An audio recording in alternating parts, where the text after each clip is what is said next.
నోంబూరు అన్న హాయ్ చెప్పు. Hi bro. Hi, మా కార్తీక నోములు ఉన్నాయండి. బూరెలు చేస్తున్నాము. మీరు తింటారా వచ్చి? దేవుడికి పెట్టి అందరికీ పంచుతామండి బూరెలు.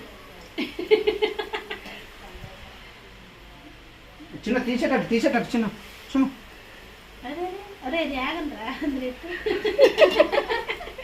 మా అన్న ఫస్ట్ టైం చేస్తున్నాడు అండి గారెలు బూరెలు. వాళ్ళ ఆవిడ ఈడ నిల్చుంది, వాళ్ళ హస్బెండ్ ఏమో చేస్తున్నాడు.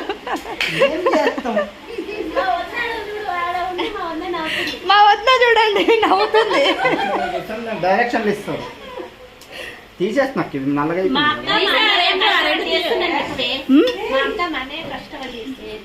నువ్వు చెప్పుకున్నావు కదా ఇంకేంది. రెండు తీయో ఆ రెండు కాదు, అది అదే చేస్తుంటే ఎక్కువ వద్దాం.